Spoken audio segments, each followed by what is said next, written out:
हमारे यहाँ पैसे की धांधली तो बहुत सालों से होती थी, पर इस बार कुछ और ही लेवल पे चले गए हैं हम लोग।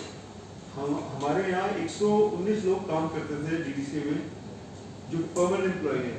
उसके अलावा हमारे यहाँ आउटसोर्सिंग बहुत है, सिक्योरिटी पूरी तरह से आउटसोर्स है, केटरिंग आउटसोर्स है। तो पहले भी इतना ह्यूमन कैपिटल मिलता था, शो मिलता था कि बहुत सारे एम्प्लॉयज हैं, बहुत सारे ओवर एम्प्लॉयड हैं मतलब ये, क्योंकि फाइनेंशियल बर्डन है डीडीसी में। मगर अब तो इस बार इस साल उन्होंने 27 नए लोग रखे हैं, कुछ दो उनके दो चार में आपस में बांट के अपने अपने लोगों को ब्लैच करके बिना इंटरव्यू के। पिछले 1.5 साल में जब से एचआर कमेटी बनी है, एक भी मीटिंग नहीं हुई एचआर की, जबकि जितनी भी अपॉइंटमेंट्स होती हैं वो एचआर कमेटी अप्रूव करती है, फिर उसके बाद आगे किया जाता है।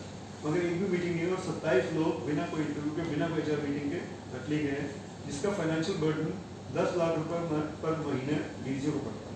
वो पैसा जो क्रिकेट के लिए नहीं होना चाहिए, बीसीसीआई डीडीसी को पैसे भेजते हैं क्रिकेट के लिए, क्रिकेट प्रमोशन, क्रिकेट की डेवलपमेंट के लिए भेजे जाते हैं, और वो सारा पैसा जो है ये लोग इस तरह वेस्ट कर ड्रेन में डालते हैं। पहली तो चीज़ ये है। इसके अलावा हमारे यहाँ हमारे सेक्रेटरी साहब सिद्धार्थ साहिब सिंह और हमारे प्रेसिडेंट साहब श्री रोहन जेटली, इनके बीच में बहुत टकराव हुआ है। टकराव इस बात का है कि 14 सितंबर 2022 में सुप्रीम कोर्ट ने एक ऑर्डर पास किया, जजमेंट है सुप्रीम कोर्ट की, आप जा सकते देख सकते हैं। उसमें सुप्रीम कोर्ट ने सारी पावर्स बीसीसीआई के सेक्रेटरी को दी, administrative as well as sports, जितने भी पावर्स हैं they are with secretary. Secretary को पावर देने के बाद वही चीज़ हर एसोसिएशन में, जो डीडीसी बीसीसीआई की जितनी भी एसोसिएशन है, डीडीसी इज वन, तो उसमें उसको कॉपी पेस्ट करना पड़ता है, हमको करना पड़ता है।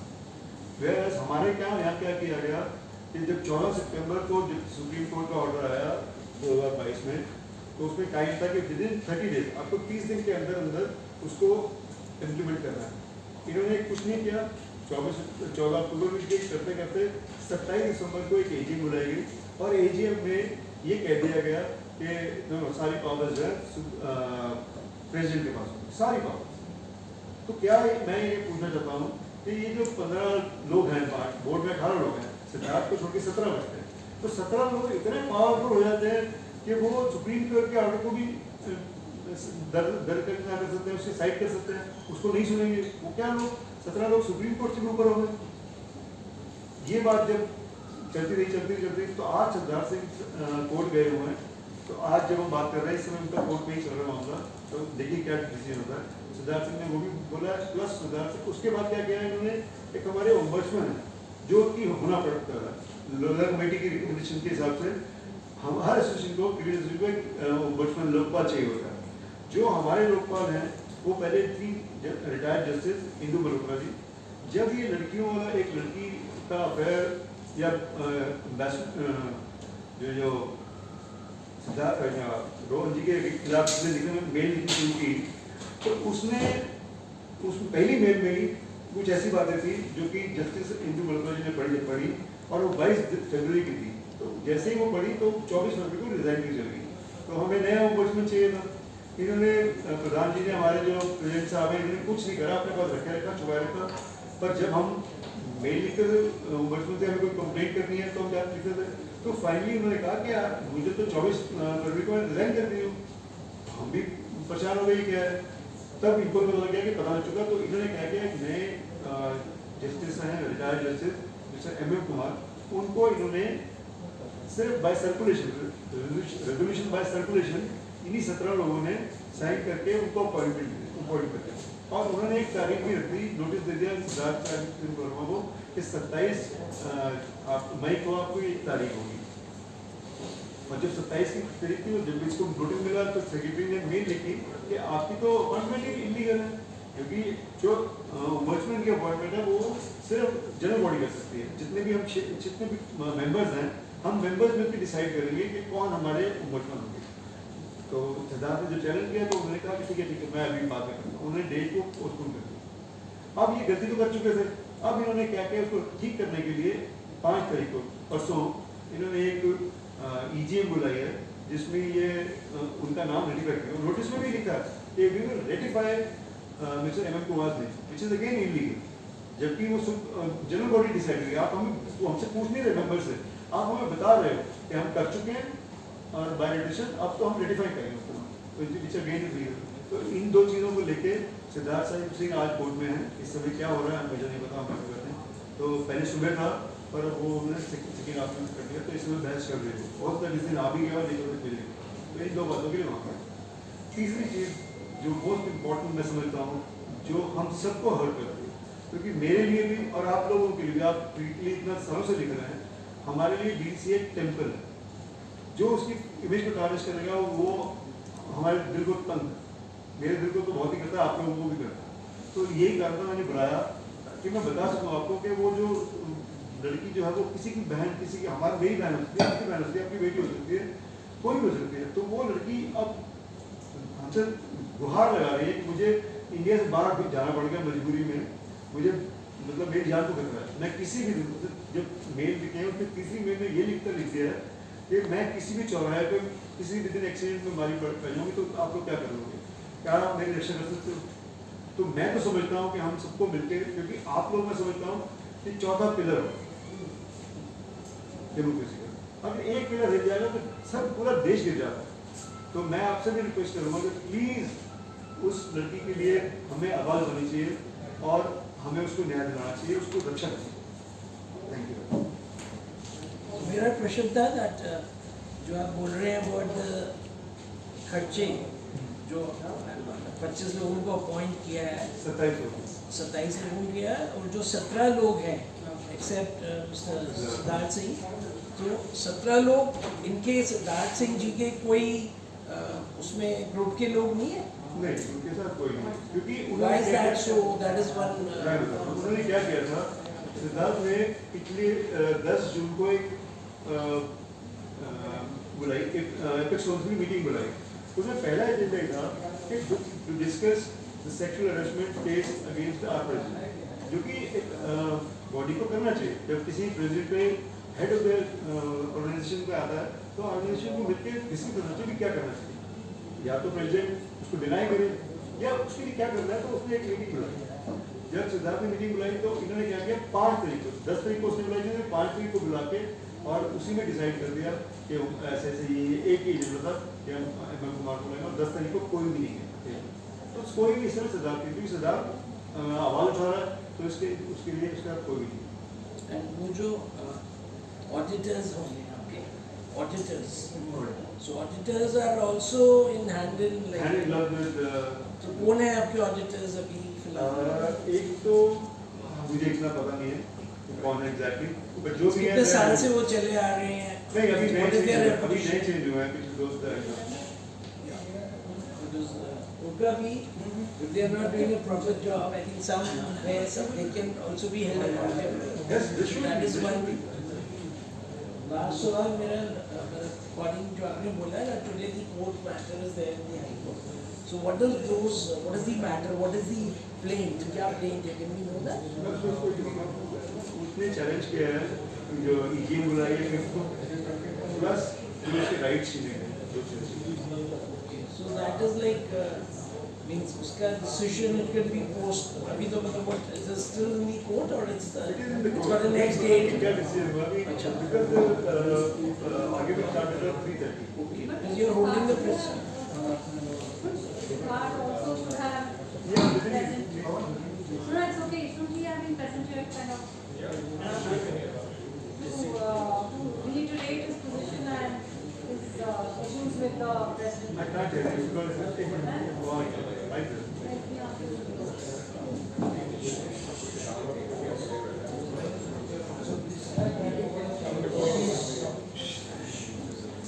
No, this is Neeru Bhatia from the week. I just wanted to know one thing, that should Siddharth ideally have been here to also, restate his position and the issues that he's been having? He would have been here because but his presence in the court was imperative, so he had to be there. Otherwise, he definitely would have been here. I was also thinking like why you're holding it today instead of you hold it tomorrow. Because we knew that the court date was in the morning. Right. So You thought it would be yes. Please. Mic, please. Excuse me. एक question मेरी तरफ से है। New India हैरान से हूँ सादिक।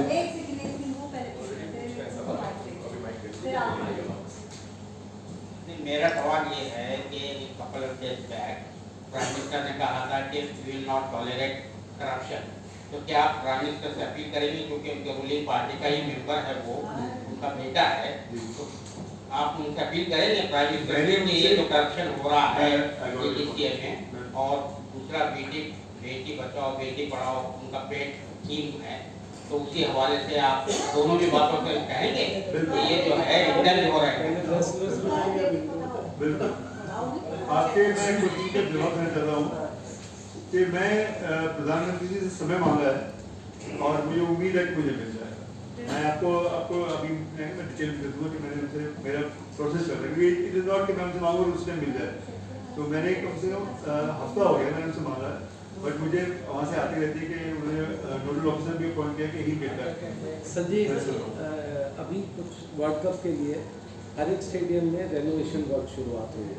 जो मेरी नॉलेज में जो आया है कि बाकी सब स्टेडियम में तो 50-50 करोड़ BCCI दे रही है, बाकी अपना लगाएं तो ठीक है, लेकिन ऑलरेडी क्या आपकी नॉलेज में कि करीब 125 करोड़ रुपये का रेनोवेशन वर्क DDCA में चल रहा है? क्या आप लोगों से पूछा गया? हाँ, जो मुझे भी कि इसके बाद मेरे ऑथेंटिक मेरे पास प्रूफ नहीं है, इसलिए मैं नहीं बोल पाऊंगा, बट मैं जितना मैं जानता हूँ मैं बता सकता हूँ कि मेरी भी खबर ये है कि 125 करोड़ रुपए अलॉट हुए हैं DDCA को और रेनोवेशन काम होगा। रेनोवेशन में भी DDCA में तो काम है नहीं, कुछ चेयर्स को पॉलिश करना है, पेंट करना है, कुछ दीवारों को पॉलिश करना है, कुछ AC रिपेयर करने हैं, और उसके लिए 125 करोड़ ये मुझे इतने स्टेडियम बना था इतने में तो नया स्टेडियम है, इससे को कम पैसों में तो नया स्टेडियम बन जाता। ठीक कह रहे हैं बिल्कुल। जो आरोप है अरुण जेटली पे यौन शोषण का, तो कितनी बार कोशिश की गई FIR करने के लिए, पुलिस का रवैया क्या रहा है? क्या करें, कौन FIR करेगा? कोशिश की गई है FIR करने की, और पुलिस का रवैया क्या रहा है? FIR मैं नहीं कर सकता, ये तो या तो कोई हाई कोर्ट का जज सुओ मोटो करें या सुप्रीम कोर्ट के जज करें या लड़की खुद आ करें। अनफॉर्चुनेटली हम उनके टच में नहीं है, हमें पता नहीं है, हमें पास तो सिर्फ मेल आएगा कि पब्लिक डोमेन में है, इसलिए हम सिर्फ वेट ही कर रहे हैं कि वो आए तो करें, क्योंकि जो उन्होंने बोला है वो उन्हें सब प्रूफ के साथ है। जैसे उन्होंने कहा, लड़की ने कहा कि मुझे 5 स्टार होटल में ठहराया जाता था at the cost of DDCA।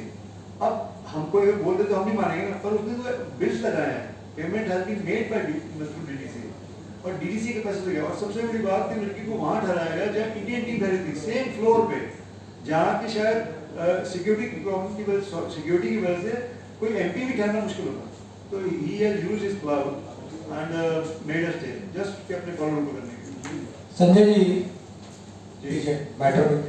Sanjay ji, कोई भी डिसीजन जो ले जाता है वो AGM में ले जाता है, और AGM में जब भी मैंने भी देखा है, AGM में मैं भी गया हूँ, वहाँ कोई विरोध ही नहीं होता है। तो इसका मतलब ये हुआ कि सब कुछ सहमति से ये सब चीजें हुई हैं, जैसा कि आपने कहा कि AGM में बताया नहीं गया। सब AGM में जब पास हो जाता है तो ऑटोमेटिकली सब एक मान्य हो जाता है, ठीक है। और दूसरी बात ये है कि जो FIR की आप बात कर रहे हैं, ये FIR मैडम ने लोकपाल को लिखी है, उन्हें FIR चीफ जस्टिस को नहीं लिखी या किसको लिखी, और वो प्रेजेंट होकर मतलब FIR क्यों नहीं लिखना देना चाहती है पुलिस को, या रिटर्न में भी दे सकती हैं मेल की जगह अगर चाहे तो। मैं आपकी पहली बात जो आप कह रहे हैं AGM में से कुछ होता है, बिल्कुल ठीक है, AGM में होता है और होना भी चाहिए। जो 27 दिसंबर की जो AGM थी, इन्होंने 9 बजे बुलाई थी और इतनी ठंड थी उस दिन, और सब एल्डरली हमारे मेंबर्स जो है एवरेज एज जो है 58 साल की है, कुछ 70-70 साल के भी है। फिर भी मैं कहता हूँ चलो इन्होंने AGM को बुलाई, उसमें जो किया, आप अगर AGM में अगर होते तो आप देखते हैं कि सिर्फ इतना मतलब सिर्फ ये कहा गया पॉइंट नंबर 1 ये हम ऑब्जेक्ट करते रहे। सिद्धार्थ ने मैं ये भी कहा कि आप काउंट तो करो जितने लोग हो, मेरे हिसाब से ये लोग ज्यादा है, हम लोग इस तरह बैठे थे, ये कुछ लोग उनके सपोर्टर्स बैठे थे, तो सिद्धार्थ ने ये कहा कि आप सबको बिठा के काउंट करो, नो इट इज फाइनल।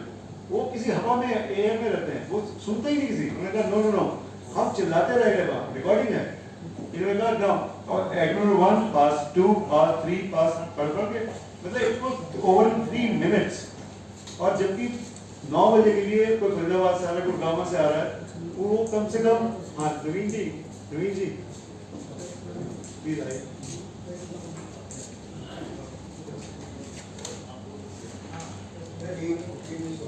एक मिनट मैं इनको पहले जवाब दूं पूरा, सॉरी। हाँ जी, तो पहला आपका एजीएम को मैं बता दें कि होना चाहिए नहीं और हुआ भी, और इसीलिए हमने जो जस्टिस इंदु मल्होत्रा जी की अपॉइंटमेंट हुई थी उनको हम चैलेंज नहीं कर रहे, क्योंकि वो तो ठीक है, चाहे गलत थी सही थी, पर एजीएम में हुई थी। हमने कहा ठीक है, हमने माना, उन्होंने मान लिया, हमने उनको मान लिया।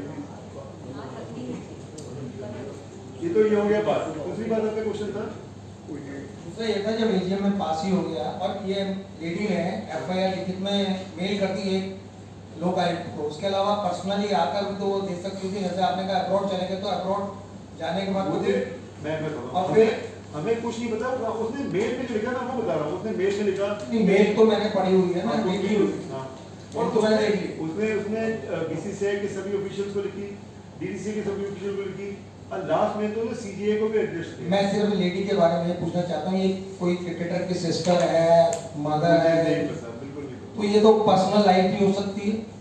पर्सनल लाइफ हो सकती अरुण है, जेटली जी और सॉरी पर्सनल लाइफ हो सकती है, रोहन की पर्सनल बिल्कुल हो सकती है, पर पर्सनल लाइफ में वो उनको होटल में खाने के पैसे डीडी से तो नहीं देगा ना।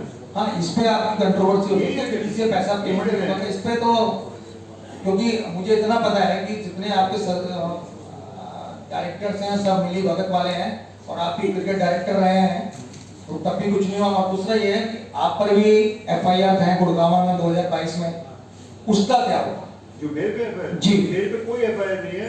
अगर आप प्रूव कर दो कि मेरे को कोई एफआईआर नहीं एफआईआर, मैं इसको अभी प्रूव करके दे सकता हूँ, कॉपी दे सकता हूँ। मेरे पे कोई एफआईआर नहीं है, there is no FIR on me. नहीं, आप पर है।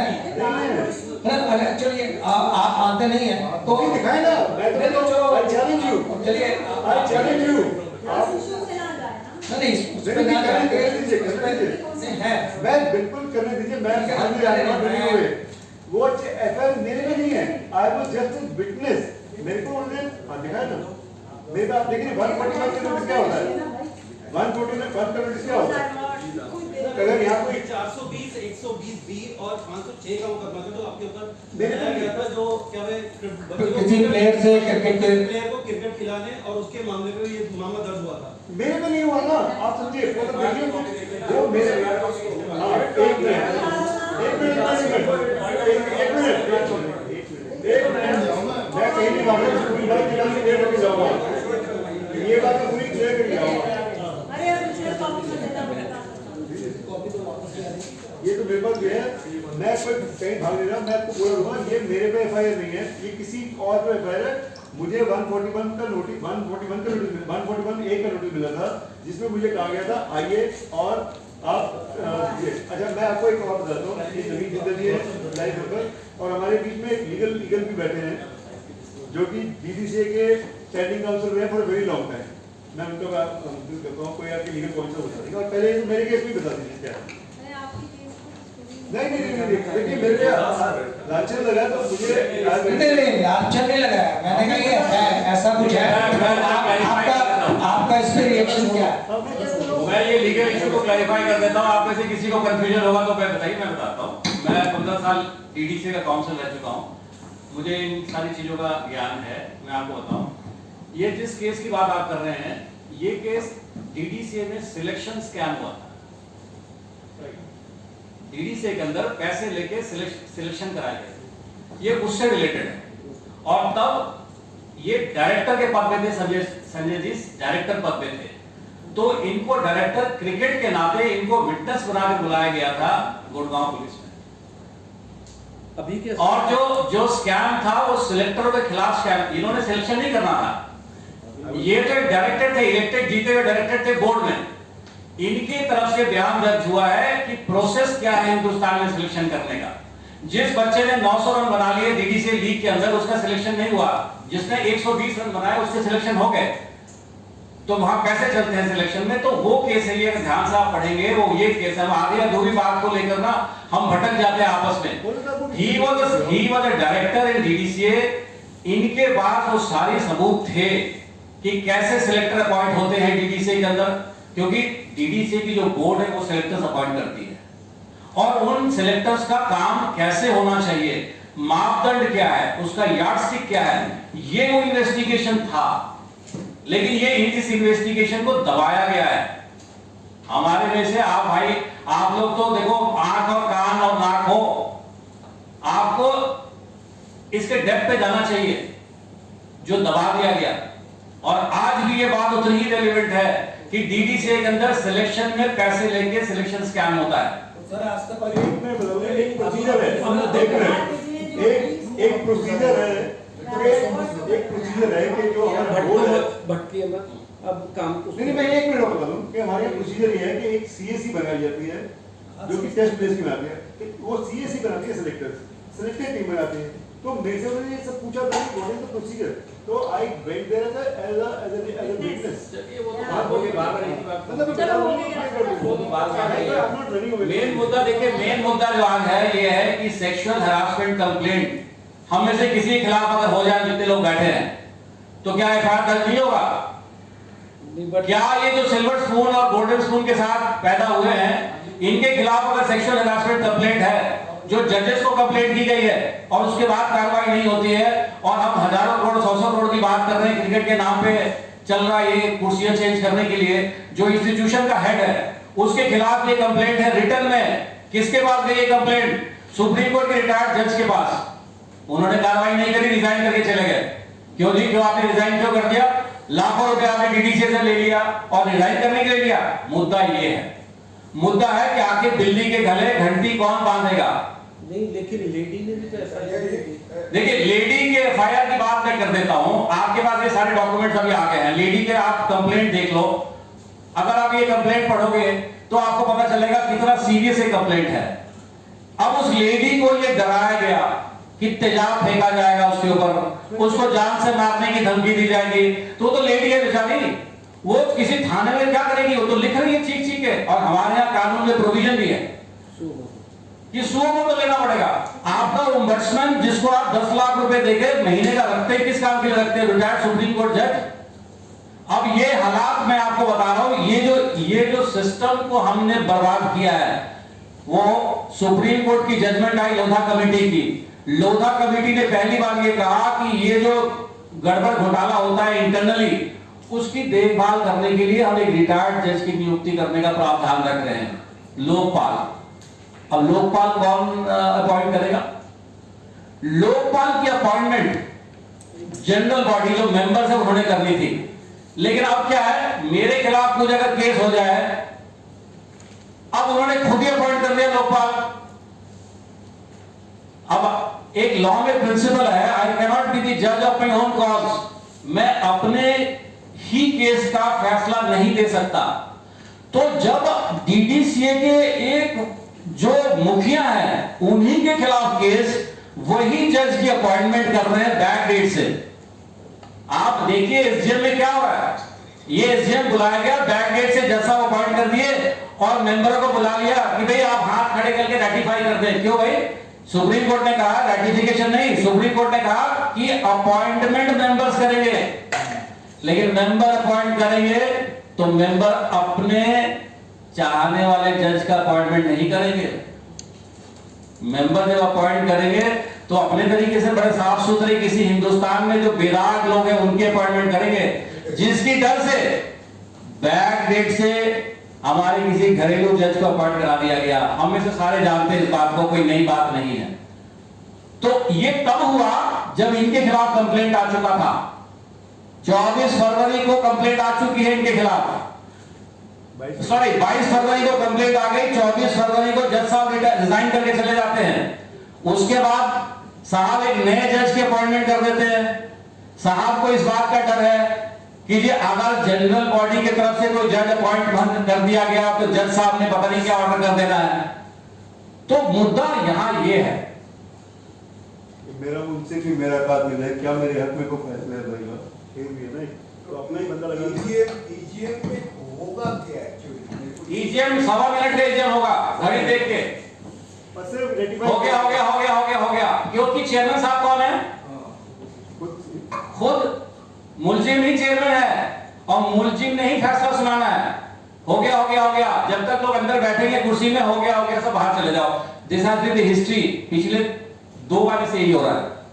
तो आप लोग कोर्ट में क्यों जाते, सो मोटो जब नहीं ले रहे? देखिए कोर्ट इन एंटीसिपेशन कोई नहीं जा सकता, इन एंटीसिपेशन कल क्या होगा कोई कोर्ट रिलीफ नहीं दे सकती, होने के बाद जरूर लोग कोर्ट जाएंगे। नहीं इन सेक्सुअल, देखिए सेक्सुअल हरासमेंट वाले में देखिए ये उस लेडी का एक पर्सनल मैटर है, लेकिन ये उससे लार्जर इशू है, सोशल इशू है, एक लार्जर इशू है, क्योंकि यहाँ पे जो जिसके खिलाफ ये कंप्लेंट है वो कोई आम आदमी नहीं है, वो एक खेल संघ का प्रमुख है।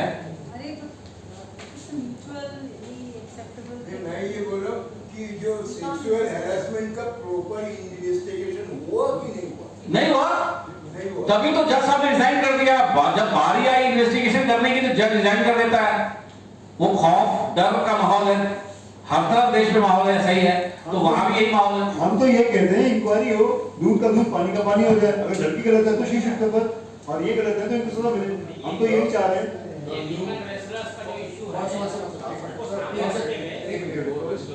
ये महेश मित्तल गुवानी है जो नया ओम्बुड्समैन बन रहे हैं। देखिए बन नहीं रहे, इनको बना दिया गया है, ये तो मैं अभी आपसे पहले इनको बना चुके हैं। Is he the same guy? Same person, he's the same person from Jammu Kashmir, the retired Chief Justice of Jammu Kashmir. So he has already been appointed and he has already had some hearing. इन्होंने hearing भी कर ली।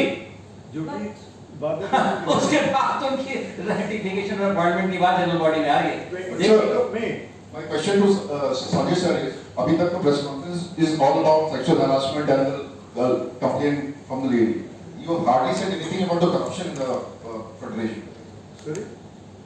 I'm saying this whole press conference is only about sexual harassment complaint against OJ. No. Like what about corruption and other things that you were supposed to talk about? Yeah, not only sexual, because the questions are like that. Otherwise, I started by telling that there are financial misconception.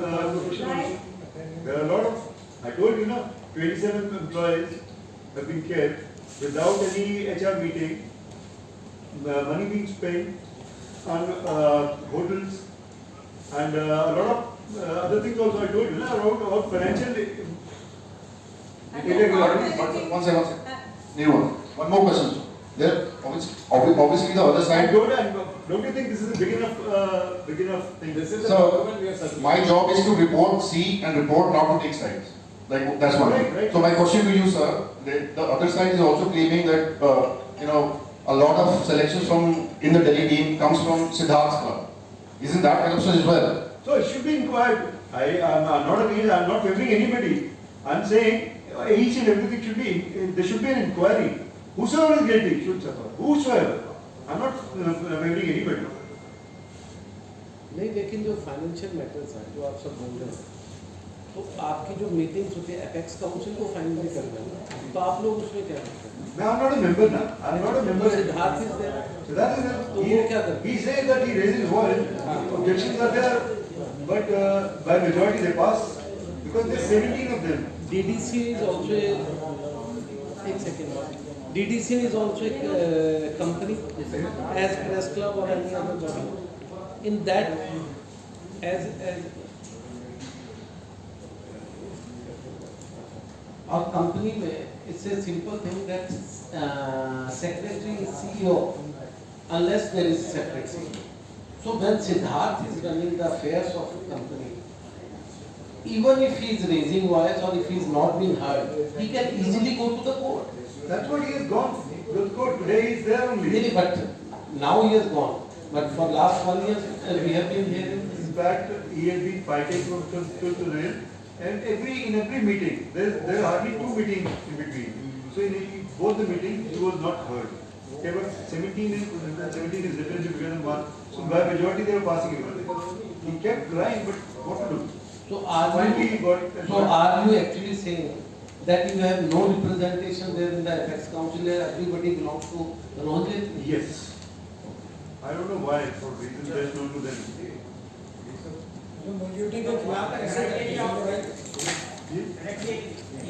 AGM member. What is the criteria for selection? Connecting the AGM members. AGM members, All members. all the members of DDCA can go there, should go there. But it being even in election time also 50% people come, AGM to 10% people come. So Sanjay, are you disappointed that despite all the fight and all the issues that you had raised your voice against before the Lodha Committee recommendations came into place, that it's all back to square one in that sense? Yeah, it is, but that's why I'm seeking your help. This harassment has been going on since more than 2 years. Why it is being highlighted now? Because the lady sent the first mail on the 22nd of February. Just because the wrestling federation has the case is in the I don't know. This can be answered by the girl only. I don't know. Because the first mail came in public domain on the 22nd of February. It's never too late. Sanjay भाई majority के खिलाफ कैसे रहोगे आप? किसके? Majority के देखो, अगर हम कुछ नहीं करेंगे, दैट इज व्हाई मैं आपकी मदद मांग रहा हूँ ना। अगर कोई कुछ कर सके तो प्रेस कॉन्फ्रेंस हो ही नहीं ना। अभी तो मैं तभी तो आपकी मदद मांग रहा हूँ कि आप कुछ लिखेंगे, कुछ प्रेशर डालेंगे तो किसी को जस्टिस मिलेगा, डीडीसी को जस्टिस मिलेगा, अच्छे काम होंगे। चलो चाय ठंडी हो जाए। Thank you.